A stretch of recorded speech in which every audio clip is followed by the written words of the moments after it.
గత 2 రోజులుగా మనకి హిండెన్బర్గ్ రిపోర్ట్ ఏదైతే బయటకొచ్చిందో, సో సెబీ చీఫ్‌ని వాళ్ళు అక్యూజ్ చేయడం జరిగింది. వాళ్ళ ఆఫ్‌షోర్ ఫండ్ ఏదైతే ఉందో ఆహ్, ఆ కంపెనీ ఏదైతే అదానీ గ్రూప్‌లో ఇన్వెస్ట్ చేశారని ఒక ఎలిగేషన్ అనేది రావటం చూసాం మనం. సో ఈ నేపథ్యంలో గత 2 రోజులుగా మార్కెట్ వర్గాలకి ఎస్పెషల్లీ ట్రేడర్స్‌కి ఒక జిట్టర్స్ అనేది రావటం చూసాం.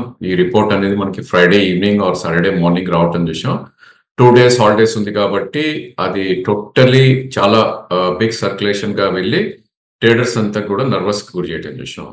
బట్ యాక్చువల్ మార్కెట్స్ ఓపెన్ అయినప్పుడు మనం చూస్తే గనుక ఈరోజు ప్రాబ్లీ ఇనీషియల్ సెట్ బ్యాక్ ఏదైతే ఉందో అదానీ గ్రూప్స్‌లో దానికి మించి పెద్ద డ్యామేజ్ అనేది జరగలేదు. రీజన్ ఏంటి అంటే గనుక ప్రాబ్లీ లాస్ట్ 2 డేస్ నుంచి సెబీ నుంచి కూడా చాలా క్లారిఫికేషన్స్ రావటం చూసాం మనం. And I think even politically కూడా లాట్ ఆఫ్ పర్సన్స్ కూడా వాళ్ళు క్లారిఫికేషన్స్ ఇవ్వటం చూసాం. అండ్ సెబీ నుంచి కూడా ఒక క్లియర్ క్లారిఫికేషన్ వచ్చింది.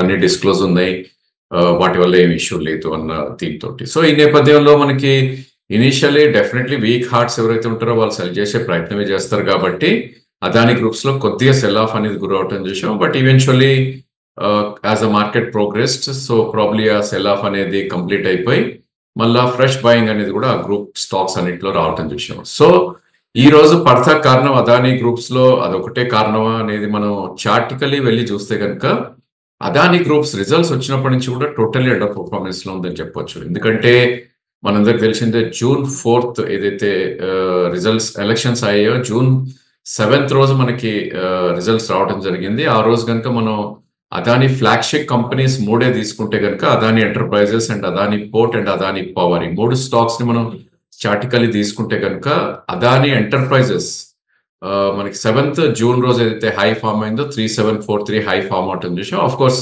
ఆ రోజు ఒక నీ జెక్ రియాక్షన్ లో 2730 కూడా రావటం చూసాం. అంటే 1000 పాయింట్స్ యాక్టివిటీ అవటం చూసాం. సో దాని తర్వాత మనం 10 వీక్స్ నుంచి చూస్తే కనుక ప్రాబ్లీ ఈ స్టాక్ అనేది ఒక రేంజ్ ఎస్టాబ్లిష్ అవుతుంది. సో మేబీ బాటమ్ అనేది 2850 దగ్గర ఫామ్ అయినట్టు అనిపిస్తుంది. అదేవిధంగా 33 దగ్గర ప్రాబ్లీ అక్కడ ఒక టాప్ అనేది ఫామ్ అవటం చూస్తున్నాం. సో అగైన్ ఈ స్టాక్ కన్సల్టేషన్ ఉండే ఛాన్సెస్ ఎక్కువ ఉంటుంది. ఎందుకంటే 3740 దాటితేనే probably there would be some good buying. Otherwise ఇది ఒక కన్సల్టేషన్ లో ఉంది and compare to markets underperform చేస్తుంది. సిమిలర్లీ మనం అదానీ పోర్ట్స్ కనుక తీసుకొని చూస్తే ఆ రోజు 7th రోజు ఏదైతే ఎలక్షన్ రిజల్ట్స్ రోజు ఉందో ఆ రోజు హై 1624 అండ్ లో 1160 దాకా రావటం చూసాం. దాని తర్వాత ఆ 1624 అనేది మనకి బ్రీచ్ అవ్వలేదు. సో ప్రాబ్లీ ఇది కూడా రేంజ్ ఒకటి ఎస్టాబ్లిష్ చేస్తుంది 1400 to 1600 మధ్యలో. Of course compare to other stocks ఈ గ్రూప్ లో అదానీ గ్రూప్ లో కొద్దిగా అవుట్ పర్ఫార్మెన్స్ చూపిస్తుందని చెప్పొచ్చు. సిమిలర్లీ అదానీ పవర్ కూడా మనం చూస్తే కనుక 895 రూపీస్ ఉన్న స్టాక్ హై, ఇన్ఫాక్ట్ ఈ రోజే 620 లో రావటం చూసాం అండ్ ప్రాబ్లీ లోవర్ లెవెల్స్ లో అగైన్ బయింగ్ రావటం చూస్తున్నాం.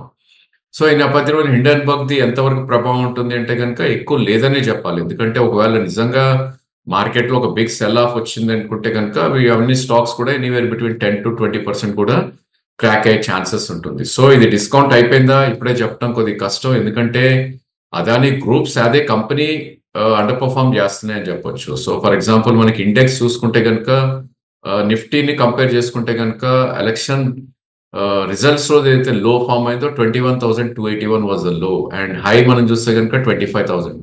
సో ఆల్మోస్ట్ మనకి 4000 పాయింట్స్ నిఫ్టీ ర్యాలీ అయింది, close to about 18% Nifty up move అయింది. బట్ వేరేజ్ అదానీ గ్రూప్ స్టాక్స్ అన్ని కూడా టాప్ నుంచి చూస్తే కనుక anywhere between 10 to 15% still down ఉన్నాయని చెప్పొచ్చు. To name other stocks like Adani green కానీ అదానీ బిల్మర్ కానీ ఇవన్నీ కూడా. సో ఈ అండర్ పర్ఫార్మెన్స్ కొనసాగుతుంది కాబట్టి ఒక బిగ్ సెల్ ఆఫ్ అనేది ఇక్కడ నుంచి ఎక్స్పెక్ట్ చేయలేం మనం as a market or sector or maybe ఒక గ్రూప్ కంపెనీస్ లో మేబీ ఇంకా కన్సల్టేషన్ లోనే కొనసాగే ఛాన్సెస్ ఉంటుంది. Unless there is some serious allegation and some documents తోటి ఏమన్నా హిడెన్బర్గ్ వాళ్ళు ప్రూవ్ చేయగలిగితే తప్పించి. సో అదర్వైజ్ ఈ ఈవెంట్ అనేది మేబీ పాస్అవుట్ అయిపోయే ఛాన్సెస్ ఎక్కువ ఉంది వితౌట్ ఎనీ మేజర్ డ్యామేజ్ అటు మన మార్కెట్స్ కి. సో రానున్న రోజుల్లో వేచి చూడాలి how they react and definitely ఇక్కడితో ఆగేది కాదు ఇది. రానున్న రోజుల్లో ఇలాంటి ఎలిగేషన్స్ అనేది ఇంకా కంటిన్యూస్లీ ఉంటానే ఉంటాయి కాబట్టి ఆ మార్కెట్స్ ఎలా బిహేవ్ చేస్తాయి అనేది మనం వేచి చూడాలి.